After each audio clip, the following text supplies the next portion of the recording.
Hey friends, it seems the holiday season is already in full swing around here. We're working, shopping, decorating, going to all the parties. I mean, the holidays are great, but we can't eat party food every night. In the middle of all the hustle and bustle, wouldn't you just love to sit down to a good old comfort food meal with your family? I'm Mel, and welcome to my kitchen. I'm sharing a couple of Crockpot Comfort Food dinners that are perfect for this busy holiday season. So just sit back, take a little break, and let me and the Crockpot do the cooking tonight.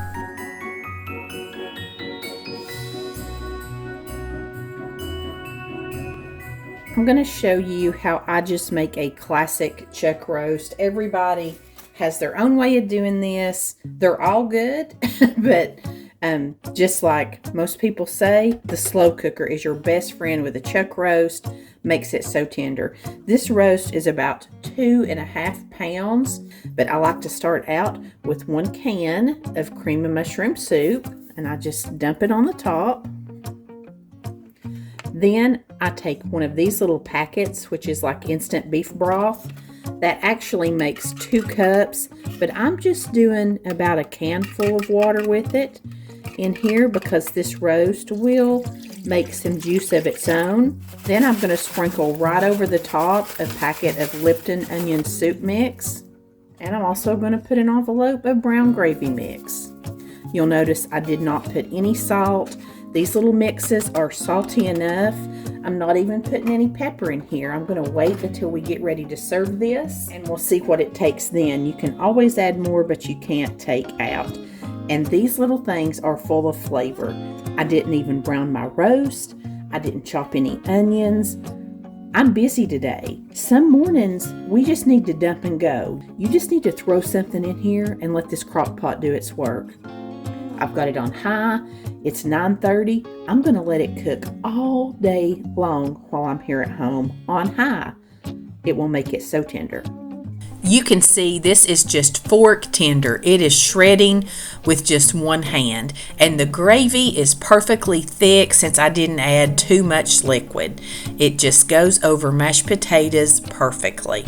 Nothing says comfort like a good old-fashioned pot roast and gravy. I love it with mashed potatoes and a big salad. This meal is a perfect break from all of the appetizers and the rich cream cheese dips we've been eating this season. And my favorite part of a pot roast is the leftovers. I love to put it on just plain old light bread with some mayonnaise, salt, and pepper. This is my favorite. Now the next meal is not a crock pot meal, but it's just as easy and it has a really special twist on some potatoes. I think you'll love it. Tonight we're going to make some Parmesan roasted red potatoes.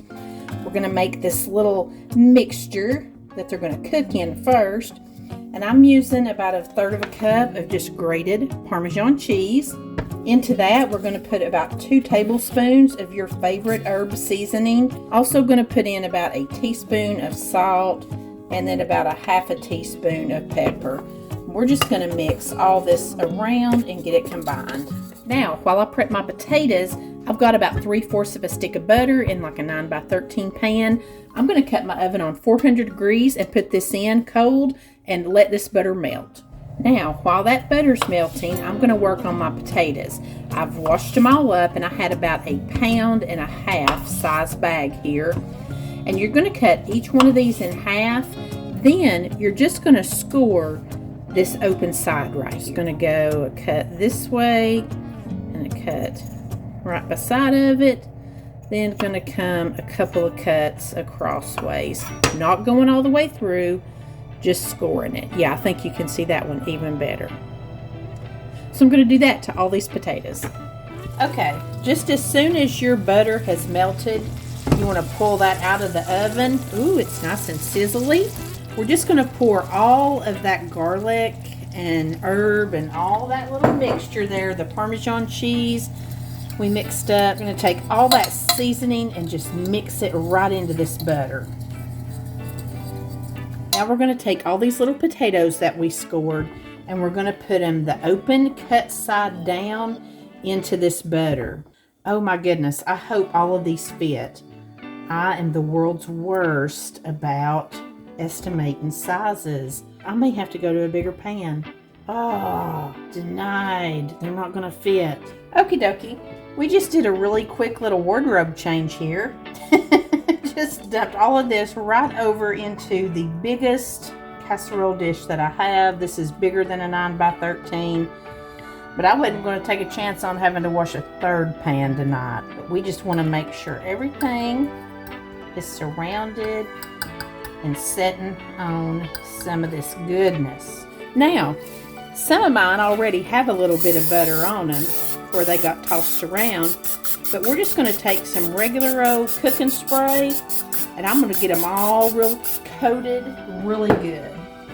We want this side to get nice and done too. And I'm just going to sprinkle some more right over the top. We don't want anything to get left out. These things are going to be full of flavor. This is going to go into a 400-degree oven for about 40 minutes. All right, tonight with these potatoes, we're going old school hamburgers. This is what inspired this meal. I got some new seasonings to try. Just got these actually. And I have a steakhouse and a burger seasoning. Can't decide which one to use. Burger, of course, they all smell wonderful. Thing I love about Auntie No-No's, you can read everything in here. The burger seasoning, of course, it's got salt. It's got some chipotle chili pepper, onion, paprika, mustard, celery, garlic. But then, when I read the steakhouse seasoning, you've got some of those same things, but you've also got this apple cider vinegar powder and a molasses powder. This would be great on a steak. Can't wait to try that. I decided to do 2 burgers with the burger seasoning, 2 burgers with the steakhouse seasoning. I want to tell you about a great special Auntie No-No's has going on right now, and I want to thank them for sponsoring today's video. If you've been in my kitchen before, you've seen me use Auntie No-No's seasonings on just about everything. I even took them on vacation with me. I use them from the start of a meal, seasoning veggies and meat before I cook them, all throughout a meal. When I feel like something is just missing, a little Auntie No-No's will fix it right up. I like to give bottled ranch dressing a kick with it, and I even love to sprinkle the seafood seasoning on my salads. These are the most versatile and most used seasonings in my cabinet. They save me space, time, and money. And right now, you can save 30% on all of the 3-packs and the trio sets. This includes the Savory Sampler gift set, the new Backyard Grilling Trio, and any of the 3-pack 8-ounce seasonings. Just use the code MelanieGift at checkout, and I'll also have a link in my description box that will auto-apply this discount too. These make the perfect holiday gift for everyone on your list, from the seasoned home cook who's just trying to get dinner on the table fast, a brand new cook who's overwhelmed with all of it, to the grill master who is always looking to up their grilling game. These are perfect, no-waste gifts that you can feel good about giving. They're vegan, they're great for keto diets, no MSGs, sugar-free, and they're made in America. So you can finish your holiday shopping early from the comfort of your own home, and don't forget to use the code MelanieGift for your discount. Our burgers did not disappoint. That night for dinner, we both ate the ones with the steakhouse seasoning. For lunch, we ate our burgers with the burger seasoning. We cannot decide which one we like better. Love them both. And these potatoes, right out of the oven, these were so crispy. It gets all crispy and crunchy, and then up in there, the rest of the potato is so soft, and you have a crunchy skin side too. I love to have my potatoes with just a little bit of ranch dressing over them, and there is the inside of those burgers. I always like to make Patrick's a little bit thicker, and I like mine more thin. This was a wonderful break, just a new little twist on burgers instead of fries with these potatoes, and use any seasonings you want in these potatoes. The possibilities are endless. Today is one of those days where I'm wanting some good old pinto beans. I'm going to be here, but I don't want to have to fool with kind of staying over at the stove watching them all day, so I'm going to do them in the crock pot. So what I've got in here is just 1 pound of pinto beans, dried beans. I've washed them really good, and I've looked them. And a lot of you have said, what does it mean to look beans? Well, when you look beans, this is what you're looking for. This little bean, he's just kind of, I don't know, he just looks bad. But this is just like a little rock or something. But sometimes you'll get something like that in dry beans. And I just always kind of run them through my hand and look at them before I wash them and pull these things out. I'm going to put some ham in these beans today, and this is a little ham that I got at Walmart. They sell these at pretty much every grocery store. You'll find them back in the refrigerated meat area in between like ground beef stuff and lunch meat. But these are just little quartered hams. They also have them in turkey. This one's a Kentucky Legend, I'm pretty sure. Oh wait, yeah, Kentucky Legend quarter brown sugar ham. And these little things are great to have on hand. They are fully cooked. They make great sandwiches because they're sliced, you know, kind of thin. They also are wonderful on biscuits, and they're great to season your beans with. We can buy one of these little hams, and for our family, we can do just a whole lot of different things out of it, and it lasts a pretty good while. But I'm just going to dice up some to go in these beans. Okay, in goes the ham, and it will come apart as it's cooking. The main thing about pinto beans in the crock pot is plenty of water.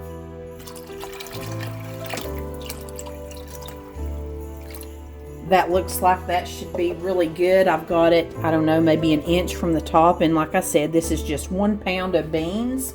The only seasonings that I'm putting in here is some salt. Not going to do a whole lot because I got that ham. I'm going to go ahead and put just a little bit of pepper in there too. And this ham is going to render lots of flavor and some grease. But since I have it, I'm going to put in a big spoonful of that liquid gold known as bacon grease. Going to give it a good stir. I've got it on high. Put the lid on here. Let these things cook all day long. Normally, when I'm cooking beans in the crock pot, I start them a lot earlier than this. It's like 10 in the morning. And I think I might just put a little bit more ham in here. Never have too much ham in your beans. When supper time comes, if I feel like my beans are not thick enough in the soup wise, or my beans are not soft enough, I can always just pour them over into a pot and cook them really hard on top of the stove. But for now, lid's on. It's about 10 o'clock in the morning. High, let's let them go.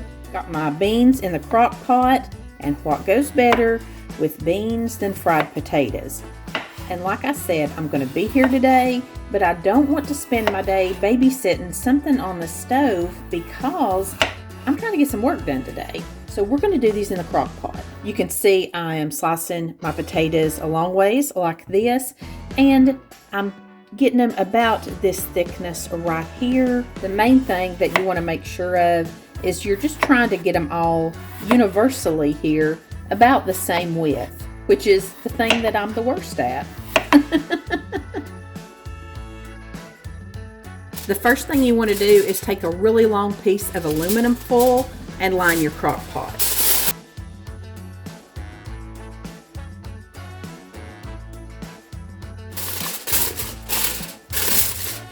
And you want to make sure you have enough to fold it back over the top of your potatoes so that it can kind of seal it and steam it. It's also going to help with cleanup, but the main purpose is to steam these potatoes.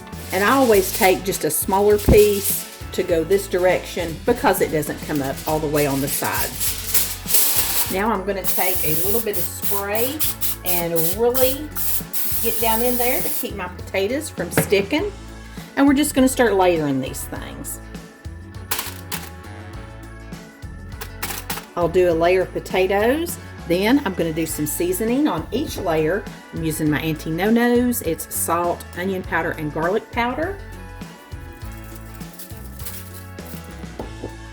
And just a little bit of black pepper. I also like to dot each little layer with just a little bit of butter. Next, I would slice up an onion to go in each layer. But you know what? I'm out of onions. I haven't been to the grocery store, so good thing I had these frozen diced onions in the freezer. Can use that. And I did peel these potatoes today. I don't always peel them, and sometimes when I have done these potatoes in the crock pot and I've had to leave them in for too long, the peel around the edges starts coming off and it's kind of stringy, for lack of a better word. It's not pretty, and it's not the greatest taste in your mouth to get a hold of the stringy potato skin, even though I do like the skins of potatoes. So I thought I'd just go ahead and peel these today.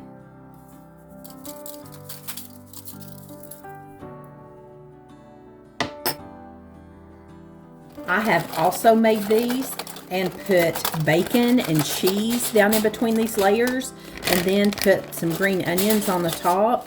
That's very, very good. I highly recommend that. But today we're having pinto beans, and I tell you, with my pinto beans, I just want plain old fried potatoes and onions the way the good Lord intended them. This is our last layer. And this is a lot of potatoes. I know what you're thinking. But you know what has been my experience in feeding my people for the last 30-something years has been, you can never have enough fried potatoes. As many fried potatoes as you have, people will eat. And we're going to have 5 of us here tonight. And you know, a little leftover fried potatoes never hurt anybody. If we have some left over, and hopefully we do, I'll show you what a good old country girl does with her leftover fried potatoes. And before we close this up and turn it on, I'm going to do one more thing. I'm going to spray the top of this with some spray because I don't want it to stick to my potatoes. Actually going to try to tint it just a little bit. And I'll spray down there just for good measure too. I'm going to put the lid on these and cook them on low for about 4 hours. Give them a little check. If you're ready to eat and these potatoes are not, just kick them over to high. They'll be done in no time. If they're ready to go and you're not ready, throw them over to warm. They'll be fine. In my opinion, this is the next best thing to cast iron skillet fried potatoes. Be sure and use a long spoon when you open up your potatoes when it's time to eat. These were so good. Like I said, next best thing to frying, but I didn't have to stand there all day.